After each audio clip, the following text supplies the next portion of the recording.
तो इस स्लाइड में आप देख सकते हैं 2017 का रिजल्ट क्या था। 403 सीटें कुल विधानसभा की हैं उत्तर प्रदेश में, और उसका चुनावी रिजल्ट क्या निकल कर सामने आया था। तो ये जो पूरा सैफरन कलर है ये तमाम बीजेपी की सीटें हैं, ये जो रेड कलर है समाजवादी पार्टी के है, इसके अलावा और दूसरी सीटें हैं।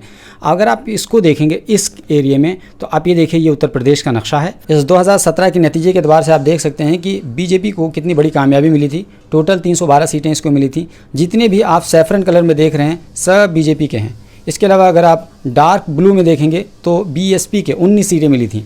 इसके अलावा अगर कांग्रेस की बात करेंगे तो ये कांग्रेस का कुछ इस तरह का निशान आपको दिखेगा। कांग्रेस का ये वाला निशान है। तो ये है कांग्रेस को 7 सीटें मिली थी, समाजवादी पार्टी को 47 सीटें मिली थी, यानी सेकंड लार्जेस्ट पार्टी बन करके उत्तर प्रदेश में समाजवादी पार्टी उभरी थी। राष्ट्रीय लोकदल की यहाँ पर आप देख सकते हैं 1 सीट केवल है। और वहीं पर निषाद पार्टी की बात करें तो निषाद पार्टी को 1 सीट मिली थी, जो कि यहाँ पर आप देख सकते हैं। इसके अलावा अगर आप इंडिपेंडेंट की बात करें तो 3 सीटें इंडिपेंडेंट की निकली थी। यहाँ पर आप देख सकते हैं ये है इंडिपेंडेंट का, यहाँ पर इंडिपेंडेंट का। तो कुल मिलाकर 2017 के विधानसभा चुनाव में भारतीय जनता पार्टी को ज़बरदस्त कामयाबी मिली थी। 312 सीटें मिली थी, समाजवादी पार्टी को 47 सीटें मिली थी। इसके अलावा कांग्रेस को 7 सीटें मिली थी, बीएसपी को 19 सीटें मिली थी, अपना दल को 9 सीटें मिली थी। अगर इसको अगली स्लाइड में देखेंगे तो आपको आसानी के साथ समझ में आ जाएगा। दरअसल आपको तफसील से और डिटेल में ये चीज़ें हम आपको बताते हैं। ये देखिए 2017 का विधानसभा चुनाव का नतीजा है। ये तमाम लीडर्स हैं, योगी आदित्यनाथ, समाजवादी पार्टी के मुखिया अखिलेश यादव और बसपा प्रमुख मायावती जी। और इसके अलावा अगर आप देखेंगे तो ये है 312 सीटें, यानी बीजेपी ने 312 सीटें 2017 के विधानसभा चुनाव में जीती थी। और इसको फ़ायदा कितना हुआ था? 265 सीटों का फ़ायदा हुआ था। यानी पहले जो थी 2012 में 47 सीटें केवल थीं, उसके बाद में 312 हो गई तो 265 सीटों का फ़ायदा हुआ। टोटल वोट कितना बीजेपी को मिले थे ये देख लीजिए, 3,44,03,039 वोट मिले थे। और अगर इसको आप प्रतिशत में देखेंगे तो 39.67% वोट मिले थे बीजेपी को। यानी कुल मिलाकर के उनका जो वोट शेयर था वो 24.67% बढ़ गया था। समाजवादी पार्टी की बात करें तो समाजवादी पार्टी के 2012 में कुल 224 सीटें थीं, लेकिन वो घट करके 47 रह गई थी 2017 में। यानी कुल मिलाकर समाजवादी पार्टी को 177 सीटों का नुकसान हुआ था। समाजवादी पार्टी को टोटल वोट कितने मिले थे? 1,89,23,689। यानी आप देखिए यहाँ पर 3 करोड़, यहाँ पर 1 करोड़, कितना फ़र्क आ गया था। और 21.82% वोट मिले थे समाजवादी पार्टी को, जो कि उनका 7.33% वोट घटा था 2012 के कंपैरिजन में।